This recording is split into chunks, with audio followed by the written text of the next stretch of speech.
Good evening, ladies and gentlemen. Welcome to this evening's semi-final debate. My name is Priory and I am the chairman of this debate. The timekeeper is Michaela Jane. This debate will be judged by a panel of 3 adjudicators who are Mr. Barnett, Mr. Baker, and Mr. Parcells. The topic of the debate is that we should inoculate people against depression and trauma.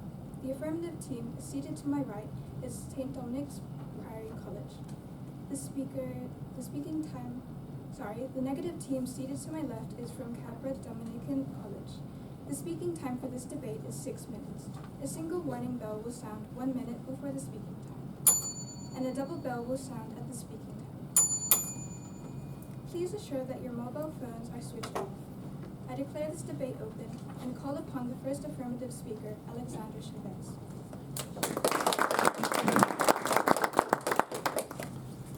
Good evening, Madam Chairman, ladies and gentlemen. The topic for tonight's debate is that we should inoculate people against depression and trauma. We define the topic to mean inoculate, administering a small form of a disease for protection against it. People, all human beings, depression, a medical condition characterized by feeling intense sadness and trauma, a mental condition caused by severe shock, stress, or fear, according to Oxford Dictionary. And we, as the affirmative team, strongly affirm this statement. Tonight, as first speaker, I will introduce alexogens and their effects on depression and PTSD. I will also discuss the economic repercussions brought about by psychiatric illness. Our second speaker will explore the ethical and moral considerations present in inoculation and all the applied regulations. Finally, our third speaker will rebut and summarize our team case. To begin, as of 2020, depression is the leading cause of global disability, as affirmed by the World Health Organization. And Health Direct states that over 3 million Australians are affected by PTSD at least once in their lifetime. Cue the discovery of alexogens in 2014, a class of drugs that terminate the development of stress, as told by Dr. Rebecca Brockman. Under her guidance, a collection of mice were administered a single dose of ketamine and introduced to a set of depression-inducing stressors. However, she noted that the injected mice were completely immune to depressive symptoms typically exhibited after being prolonged to such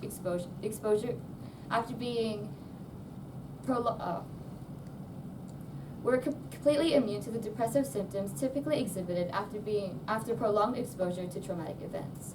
Now, unlike antidepressants, alexogens do not simply suppress effects of such debilitating illness, but completely remove them through increasing stress resilience and recovery. Now, stress is undoubtedly a crucial part of the human experience, but a surplus can compromise the psyche. A paper published this year by Harvard Medical School outlines that exposure to stressful life events is the leading cause of depression and PTSD, and hence improving one's natural stress resilience is the key way to reduce susceptibility to mental illness. Dr. Brockman's efforts have opened up a pathway to facilitate the needs of those battling psychological illness, a feat that is long overdue.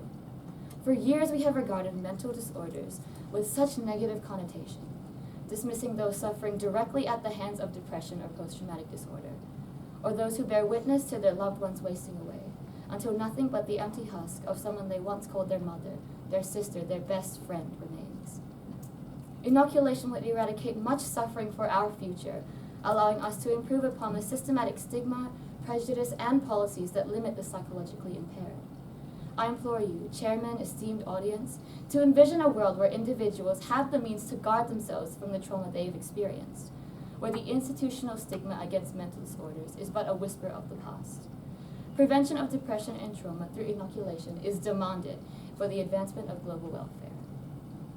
Secondly, depression and PTSD pose an impending threat on our society, especially in the economic sector. In 2016, Harvard reported that depression costs the world a startling $1 trillion per annum. Mental disorders are so prominent that they account for more financial costs than chronic somatic diseases such as cancer or diabetes, as outlined by the National Library of Medicine in 2018. While medication, clinical visits, and hospitalization all contribute to the burden of disease, the economic repercussions of mental illness go far beyond direct diagnostic and treatment costs. To truly understand the impact of mental health on societal economics, one must acknowledge the hidden costs, such as the impact on labor. Nava Ashraf, professor of economics at the London School of Politics, addresses the crucial link between mental health and economic productivity in her 2014 research paper. While it might seem old, this date highlights the impact of mental health disorders and shows that they stem far beyond pre-pandemic days. While COVID has certainly amplified mental disorders such as depression and PTSD, they have long been present. If a significant number of workers are compromised battling their mental illness, then it leaves little room to concentrate on their jobs, let alone perform to the highest standard. And what of those whose depression or PTSD have led them down a path of self-destruction? In 2018, the National Library of Medicine outlined the connection between psychiatric disorders and suicide, highlighting that depression and trauma are among the highest risk factors. The death of an individual imposes significant financial fallout, both on the families that they have to support and the labor force itself. In July this year, the CDC commented that suicide is the leading cause of death in the US, and the National Library of Medicine affirmed that in 60% of patients, PTSD becomes chronic. How can we expect those plagued with such impairing conditions to work, to live with the effects of such traumatic events? Inoculation will not only reduce the sky-high costs of mental health management, but allow workers to go about their days free from the enervating restraints of depression and PTSD, and prevent them from taking their lives because of such mental strain. The working class would have also been provided with a form of protection against mental disorders, which can inhibit their future years following. To conclude, Madam Chairman, esteemed audience, we have been provided with an opportunity to shield future generations from such crippling psychological illness and protect their financial security through inoculation. But whether that's 15 years away or 150 depends not just on the science, but what we as a society choose to do with it, concludes Dr. Brockman in her TED Talk. For the sake of our future, we cannot afford this chance to slip through our fingers.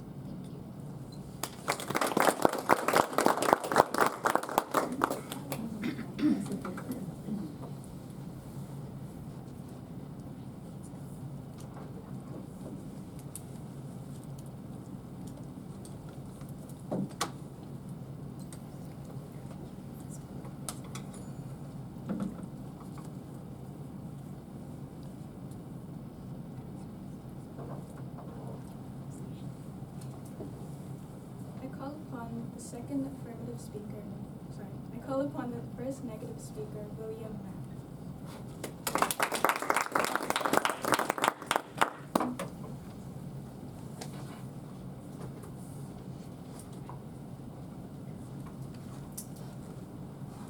Good evening, Madam Chairman, ladies and gentlemen.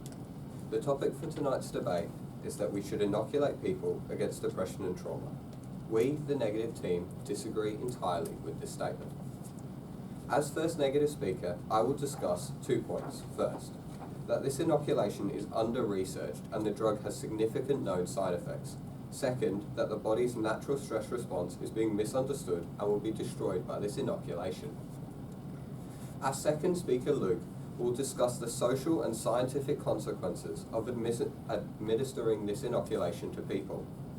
Our third speaker, Lucinda, will rebut the affirmative team and sum up our team's case. We agree with the affirmative team's definition. However, we would like to specify that the inoculation is the inoculation of ketamine into people, and it also has to be given multiple times to be effective. The first affirmative speaker has told you that this is a big and growing issue. This is true, however. This is true, but this inoculation is not the answer, as it is only a mask for symptoms and doesn't get down to the root cause of why someone may have depression. Even current medical interventions are not advised in many cases of depression due to medical officials not wanting to give people manufactured drugs. Also, the first affirmative speaker has neglected to tell you that this inoculation has to be given before the stress is seen on the person. Also, the cost of this inoculation has not been announced yet, and as I discussed further in my speech, the inoculation might not even work, wasting all the money that has been spent on it. On to my first point, which is that this inoculation is under-researched and the drug has significant known side effects. This inoculation has so far only been tested on mice. A 2021 report by Houston University determines that animal models, at best, only partially mimic human stress. Therefore, this mass inoculation is dangerously hinged on some rodents' reactions that may, in fact, be very different to those of humans. There has been no further published update regarding the development of this inoculation since 2019. Isn't this inoculation then under-researched and potentially dangerous? In her 2019 TED Talk, Brackman proposed to inoculate with calypsol, better known as ketamine. According to Cleveland Clinic, ketamine blocks glutamate, a major messenger in the brain. TSM Brain Institute states that glutamate is essential for making memories, concentrating, and preventing mental exhaustion. It is common to have raised levels of glutamate when suffering depression. However, inoculating en masse will block glutamate in non-depressed individuals with normal glutamate levels, thus inducing the impairments described. Could this then create depression in these individuals when there was no risk before the inoculation? A significant side effect of ketamine is dissociation, states Anne Bayer from Bordeaux University. A ketamine injection could leave people feeling distant and removed from the situations they find themselves in. They may ultimately never feel fear and end up taking greater risks than if they weren't inoculated. If this trait was seen in military personnel, then super soldiers, almost robotic humanoids, would become the main part of the military. Brackman also suggests inoculating refugees, but as she states, it has to be administered before stress. Refugees by definition are unlikely to benefit. Indeed, would giving refugees an inoculation with a dissociation side effect really help them anyway? No, the dissociation will make them unable to assimilate into their new society. On to my second point, which is that the body's natural stress response is being misunderstood and will be destroyed by this inoculation. Brackman affirms that 80% of depression results happen from stress. A study from the University of Buffalo showed that if we change our perception to stress to recognize our natural stress response as positive, we can understand that it is crucial for protecting us against potential trauma. The study found living a stressful life but viewing stress as positive has the same risk of a stress-related death as living with little to no stress, while 40% of those who viewed stress as negative were dead within 5 years.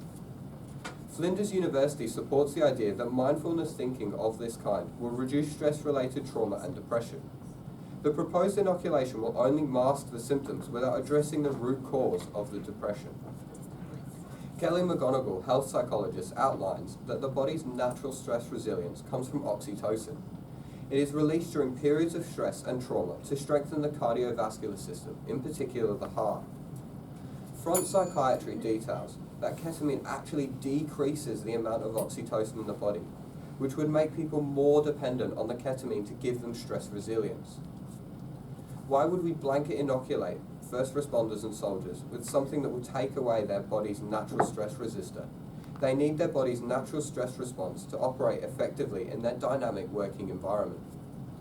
Professor Mosley of UniSA states, "Our brains are bioplastic, which means constantly changing and evolving. This is how we learn naturally to respond to our environment and experiences. We must not inoculate the brain." In conclusion, the proposal to inoculate people against depression and trauma will not solve the current mental health crisis. The inoculation remains under-researched, proposes a drug with dangerous side effects, and will inhibit our body's natural stress resilience. For these reasons, the inoculation is more likely to exacerbate the mental health crisis. Therefore, we cannot embark on a mass inoculation program against depression and trauma. Thank you.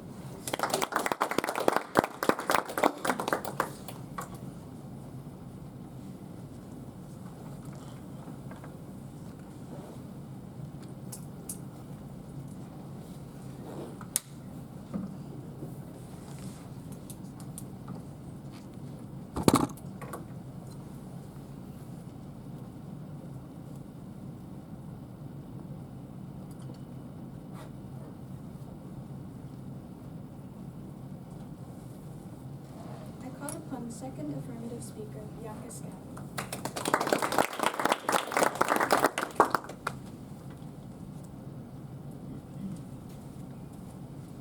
Good evening, Madam Chairman, ladies and gentlemen. The topic for tonight's debate is that we should inoculate people against depression and trauma. We, the affirmative team, strongly support this statement. However, before I outline the content presented by our first speaker and my two arguments as the second speaker, I would like to address flaws in the opposition's case. The first speaker has argued that the inoculation doesn't get down to the root cause of depression. However, there are countless factors which cause mental illness to develop. For instance, genes, brain chemistry, and our surroundings. These influences, unsurprisingly, cannot be controlled by us. We cannot prevent other people's actions or if we encounter a traumatic scenario. However, what we can do is improve our resilience to these stresses, which is the objective of Dr. Rebecca Bratchman's Alexagens. This treatment is immensely valuable to the prevention of depression and trauma, allowing us to overcome these external factors which affect us each day, thus reinforcing the topic that we should inoculate people against depression and trauma and disqualifying the opposition's argument. The first speaker has stated that this drug is under research and has only been tested on mice. Such claim is unreasonable criticism and brings misleading conclusions for our team's case. One cannot deny that this drug is a first in a newly founded field of preventative psychopharmacology. However, there remain certain promises that inoculation will engender promising monetary benefits and improvement of well-being. It is beyond the realm of argument that since inoculation is an emerging field, that there is no ready-for-market products. However, the certain favourable outcomes of this drug will propagate, and its successful development by far asserts that we should therefore inoculate people against depression and trauma. Our first speaker has already discussed the anticipated success of Alexagens on an individual's life, and how the considerable economic repercussions of mental illness should prompt us to inoculate people. Tonight, as the second speaker, I will inform you regarding the ethical matters related to inoculation, as well as vaccine reliability and the immensely secure regulations enforced. To begin, there is an ethical and moral obligation to inoculate individuals against depression and trauma. The United Nations Universal Declaration of Human Rights, Article 25, has outlined that we all have the right to a standard of living adequate for health and well-being, with this statement encompassing psychological health. Yet unfortunately, many people are predisposed to depression and trauma due to geographical or socio-economic factors, or simply their career. For instance, the burden of mental illness is enormous in developing countries, particularly amongst the impoverished. Poverty is found to be both a determinant and a consequence of unstable mental health, as expressed by Vijaya Murali, a psychiatry specialist. This is further exacerbated by the severe absence of mental health infrastructure. A framework that integrates making Alexagens available to residents in developing countries would enable an ethical solution to mental illness and strive to uphold Article 25, thus reinforcing that we should indeed inoculate people against depression and trauma. Similarly, medical and defence personnel would benefit greatly from inoculation, as they are impacted disproportionately more than the general population because of continual exposure to traumatic scenarios. This is discernible in the Australian Institute of Health and Welfare 2022 report, which identified that 1 in 5 people who have served in the Australian Defence Force have a behavioural or mental condition. From these statistics, I implore you to contemplate, is it not our moral responsibility to assist the people who constantly put their lives on the line for us? We have a treatment that may be accessible in the forthcoming years, a treatment that will drastically reduce the numbers that are representative of so many people's suffering and anguish. So, ladies and gentlemen, it is indisputable that we should inoculate people against mental illness. My second point is that the reputable nature of vaccines and rigorous regulations for immunization indicates that inoculation is unquestionably safe. In 1796, Edward Jenner, a British physician, pioneered the concept of vaccines with smallpox and revolutionized society's perception of disease management, as implied by Greta Keenan, program specialist at the World Economic Forum. Since then, over 200 years have elapsed and vaccines have progressed significantly to treat countless diseases, and in our current climate, COVID-19. The introduction of preventative psychopharmacology, the hot topic of this evening's debate, is in essence the same concept, however very slightly. Unlike vaccines, which introduce an antigen or antibody, Alexagens contain prophylactic compounds, which fortify our body's natural stress resilience, thereby inhibiting mental health illness development. as stated by Karen Francis Eng, contributing writer to the TED Media organisation. Vaccines are an invaluable contributor to physical health. Therefore, this begs the question of why we would not embrace a medical treatment that could be a lifesaver in mental health. One could propose unease concerning safety may arise, yet as detailed by the US National Center for Biotechnology Information, regulation of biologics has been initiated in response to safety issues, with legislation evolving to strengthen these laws. Our experience with COVID-19 has further established a sound foundation for eligibility policies, enabling avoidance of misuse and manipulation. Moreover, in Australia, vaccine production and distribution is governed by the Therapeutic Goods Administration, which evaluates the quality, safety, and efficacy of medicinal treatment, according to Jeffrey Vaughan, an expert in medicinal chemistry. Therefore, it is unquestionable that we should inoculate people against mental illness due to vaccine reliability and safety. To conclude, stress resilience treatment has demonstrated its ability to generate immense change within countless people's lives, undeniably supporting the statement that we should inoculate people against depression and trauma. Thank you.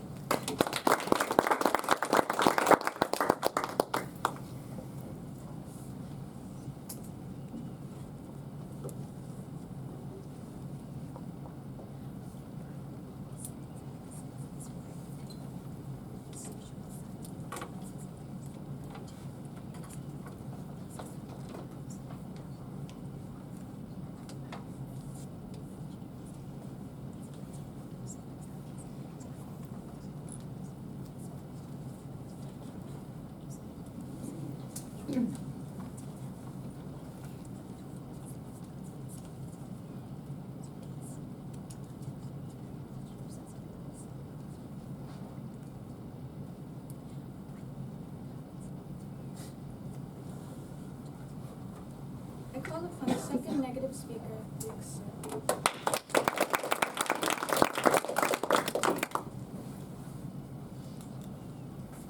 Good evening, Madam Chairman, ladies and gentlemen.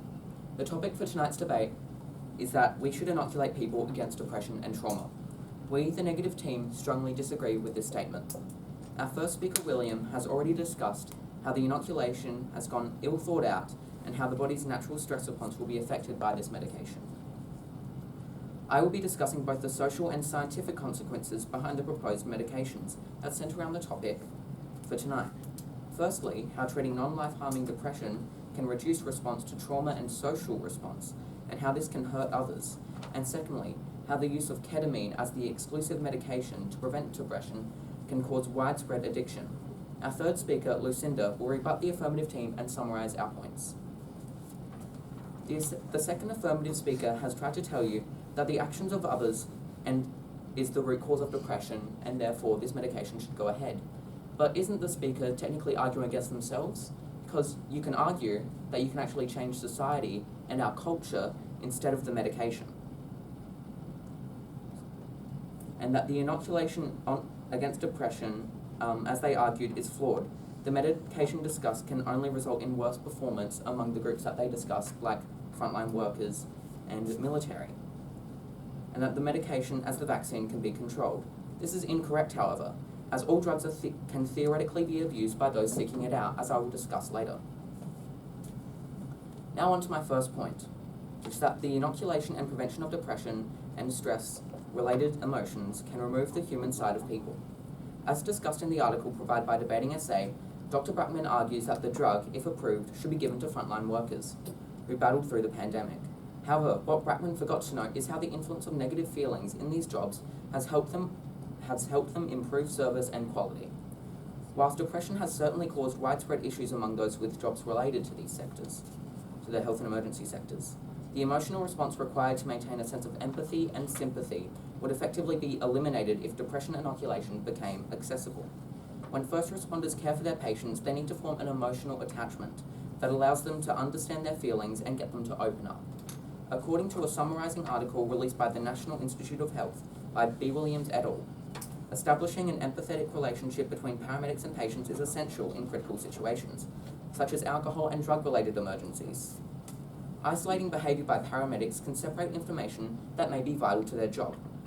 private information may not be disclosed that could be the difference between saving a life and losing a life. Without the knowledge, understanding, and experience of stressful environments due to trauma inoculation, which these paramedics should have according to the affirmative team, how can they be expected to relate to what their patients are going through and provide essential medical care? This point exceeds the bounds of the medical setting. In purely personal environments, a lack of empathy and involvement in stress-inducing situations can break the essential bonds that have set social culture for hundreds of years, as each person and each community undergoes hardship. With medication that prevents depression and trauma, can people really relate to these experiences, and can society be better for it? No. Now on to my second point, how the only genuinely researched option for the inoculation against depression and stress is a regimented dose of ketamine, and how this can be both harmful to people, the health system, and wider society due to concerns over addiction.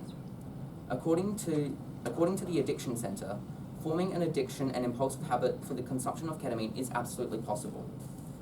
Since the 1990s, opioids have become more frequently prescribed in the US due to what is now known as false reassurance by large pharmaceutical manufacturers. In the United States, this has become a pandemic of massive proportions, affecting as many as 4 million people, and as the Centers for Disease Control has reported recently, being the cause of 70% of the 70,630 deaths caused by overdose in the United States alone. Opioids induce a sense of disassociation, pain relief, and anesthesia for those that consume the drug, in a similar fashion to the effects of ketamine, which is the drug we're discussing today, the only tested drug to prevent depression. This is not the only feature that applies to both opioids and ketamine, however, with ketamine also presenting highly addictive facets that affect thousands of people per year. It is classified as a Schedule III drug, placing it within risk of both physical and psychological dependence, and matching it with the harm of codeine and anabolic steroids, both incredibly harmful drugs that I'm sure most of the audience knows about. No person in their right mind should consider taking the drug recreationally, and should take utmost precaution when taking it for medical purposes. Even if the drug holds the supposed ability to prevent depression and future trauma response, it is arguably unsafe, especially for the frontline workers and paramedics that Dr. Bruckman and the affirmative team wants to be able to treat. In conclusion, with ketamine the only somewhat reliable measure to prevent future depression, the inoculation of at-risk, frontline, and the wider population should absolutely not go ahead. While we can treat up to 90% of people positively with depression, according to psychiatry.org, there is simply no point to potentially causing harm to so many people as we have before with opioids, and doing so with ketamine now. Thank you.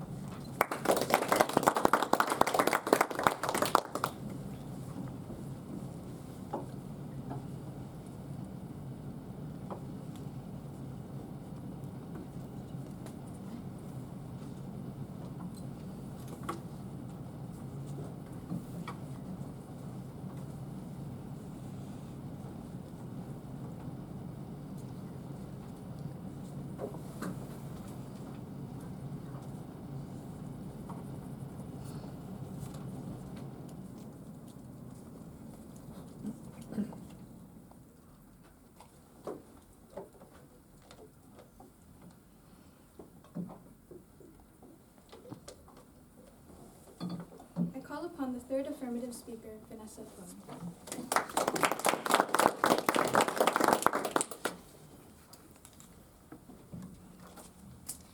Good evening, Madam Chairman, ladies and gentlemen. The topic for tonight's debate is that we should inoculate people against depression and trauma. We, the affirmative team, strongly believe in the validity of this statement.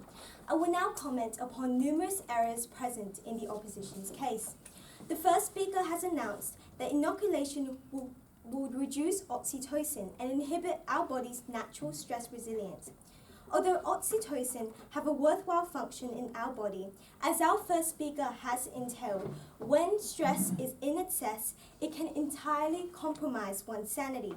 Therefore, for the sake of preserving one's intrinsic value of life and minimizing suffering caused by an undeserving source of stress, society must enable the development of preventative psychopharmacology. Furthermore, the concern of safety is not an issue due to the sound foundations for drug approval and eligibility policies following our experience with COVID-19. Therefore, with the benefits associated with inoculation against mental diseases and the security of policies enforcement, how thus can we dismiss this drug? The first speaker has underlined that inoculation is a waste of money. Such statement, however, is incredibly false. The staggering economic losses have been mentioned by our first speaker, with psychological illnesses costing the global market $1 trillion per annum. Although the true economic burden of mental disorders extends beyond these direct quantified diagnostic and treatment costs, productivity losses and labor depletion can affect nations profoundly on their macroeconomic level. One sufferer of depression or trauma, when left untreated, can propel the vigorous cycle of emotional damage on families and the wider community through their death or suffering. Thus, it is an obligation to enable the administration of the elexigent drug based upon monetary and moral reasoning, which implies that we should inoculate people against depression and trauma. The second speaker has underlined that this drug can be abused. As our second speaker has reassured, since the development of this drug is being conducted by American scientist Dr. Brackman alongside her fellow researchers, the drug will inevitably be assessed by the United States of National Center for Biotechnology Information to ensure of its safety. Our background with COVID-19 and the tremendous advancement in the vaccine industry over the last 100 years have further provided a stable groundwork for eligibility policies, and hence issues concerning drug abuse is invalid. The second speaker has entailed that by inoculating people, we remove the human side of individuals. Yet what the opposition propose is nonsensical, for one cannot control the occurrence of stressful events that occur in our daily life. Life is far from utopian, and circumstances of the human experience are unmanageable, and responses to situations will inevitably differ across individuals. We, as the affirmative team, are simply advocating for the inoculation against depression and trauma, which functions by fortifying our natural resilience and enables people to have a healthy recovery from stressful episodes. Thus, there is no reasonable evidence which oppose the inoculation of people against psychological diseases. The first speaker has outlined that inoculation is unsafe and dangerous and is under-researched. There are countless institutions liable for the strict evaluation of medicinal drugs, including their quality, safety, as well as efficacy, which defends the general safety of the elexigent. And the benefits of this drug for our contemporary is unmatched and indisputable. Their implementation could save the global economy from $1 trillion per annum. Families will not be left burdened by related medical costs and endure suffering as a result of their loved one's struggle with psychological diseases. And more crucially, we will advance forth in our pursuit for equity. Ladies and gentlemen, these benefits all promote one uniform conclusion, that we should inoculate people against depression and trauma. The second speaker has argued that inoculation will be harmful to society and that ketamine is more effective. Yet, in an ironic sense, by the opposition resisting the inoculation against depression and trauma, they are simultaneously undermining one's rightful access to this elexigent, which will preserve well-being on a personal, family, and community level, as well as propel economic prosperity. But most importantly, approval and mass distribution of elexigent demonstrates a prioritization of people and their rightful claim to a healthy life and medical treatment. And therefore, it is undeniably justified for this drug to be regarded as a normalized medical treatment. Our first speaker has explored the accessibility of the elexigent in managing depression and trauma. She further delved into how reducing mental diseases would increase economic progress and labor productivity. Our second speaker has commented upon the moral responsibility to address the concerning issues of psychological illnesses. She also examined the reliability of our current rigorous provisional approval process for therapeutic goods, implying how the drug should be administered. To conclude, Madam Chairman, ladies and gentlemen, the confronting figure of depression and trauma in our current society must be addressed, and with inoculation presented as a safe, applicable solution, bringing irrefutable gain for our society in health, in economy and security, why should we hesitate at all of its integration? This drug will bring for many people safety, peace, good health and opportunities to make their life all the while worth living. Thank you.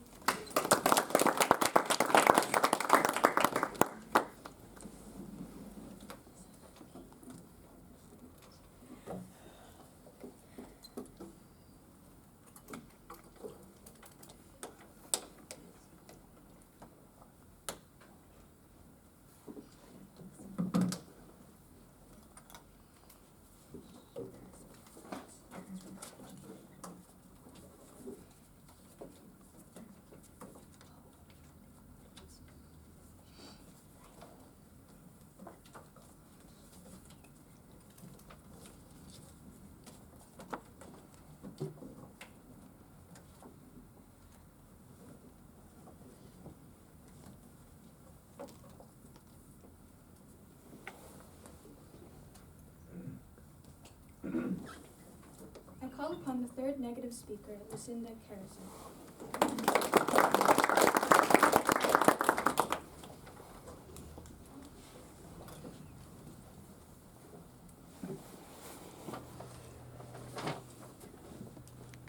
Good evening, Madam Chairman, ladies and gentlemen. The topic for tonight's debate is that we should inoculate people against depression and trauma. As the negative team, we disagree with this statement entirely. Tonight, our first and second speakers have already presented to you our team case. And as third speaker, I will rebut the affirmative team and then summarise my own team's arguments.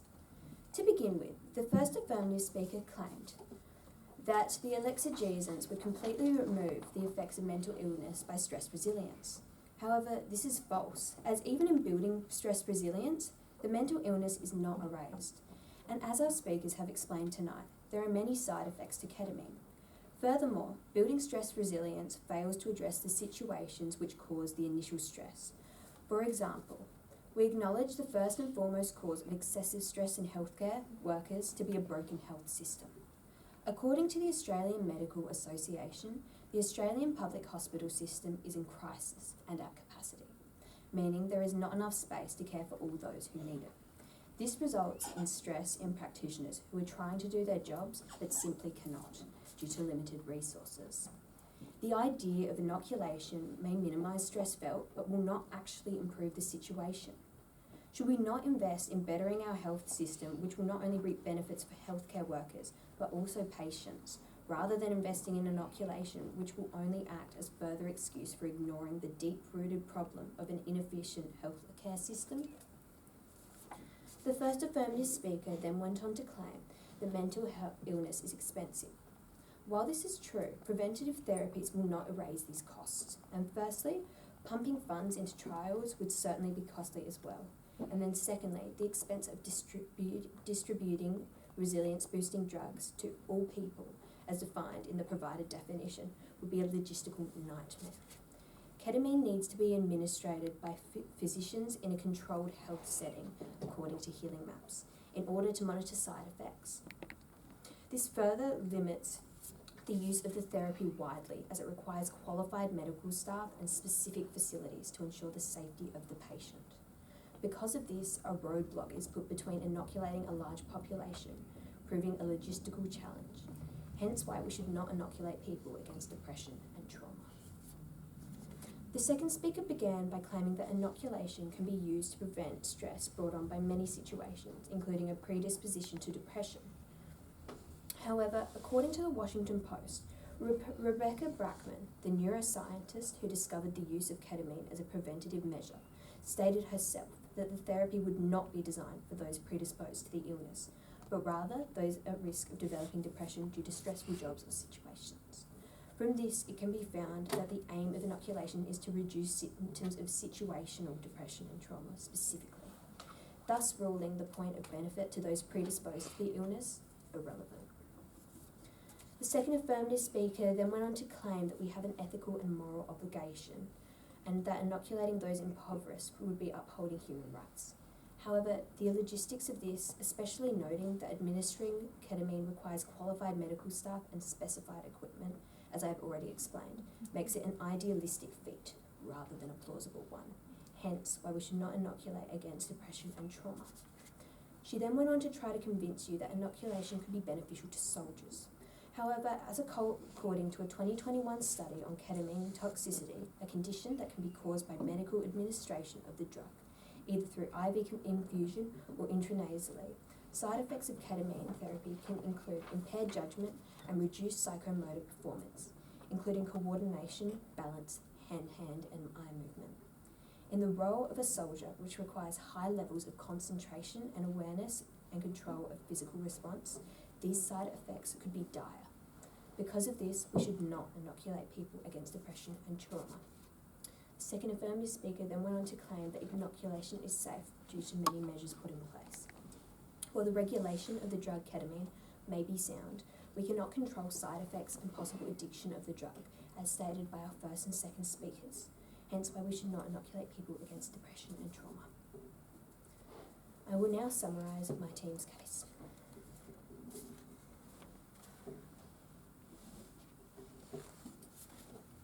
To begin with, our first speaker discussed how the suggested preventative method for depression and trauma had only been tested on mice, and how from this we cannot draw an exact comparison to possible human reaction.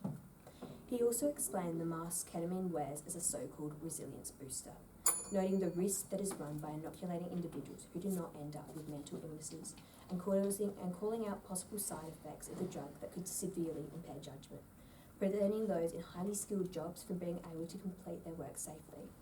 Our first speaker then went on to discuss ketamine's role in cutting off oxytocin supplies, thus limiting the body's natural stress resistors from the drug.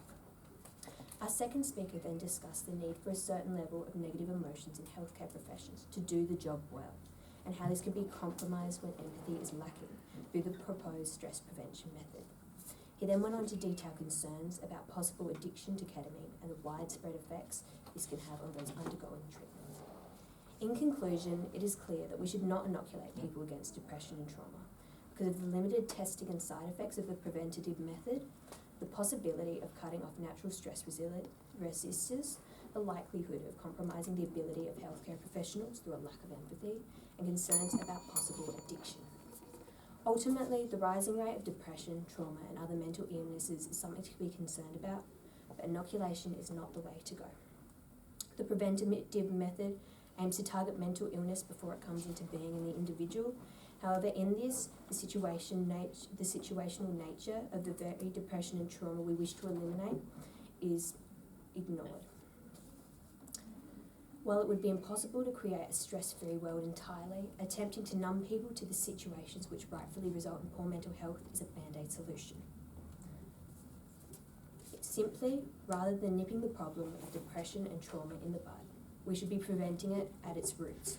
We should be preventing its roots from taking hold in the soil of circumstance. Hence, why we should not pursue inoculation. Thank you.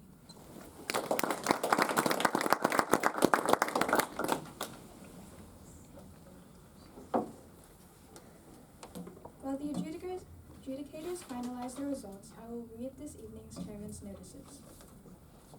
1. Winners from today, all grand finalists, today's winning teams, will be invited to the award presentations to be held on Thursday, 3rd of November, 2022, 5 p.m. to 6 p.m. at Government House. Each team has been allocated 9 places, and we need to collect names and contact details by this weekend. Please see the information desk to register your details or refer to the information sent to team coaches earlier in the week. 2. Grand finals will be held at Parliament House on Saturday, 24th of September, 2022. Please refer to the debating SA website for times. 3. Year 10 and senior, would you like to be an adjudicator for primary school debates in 2023? Adjudicating is great community service, and it will help to improve your own debating. See the information desk for more information about how to sign up.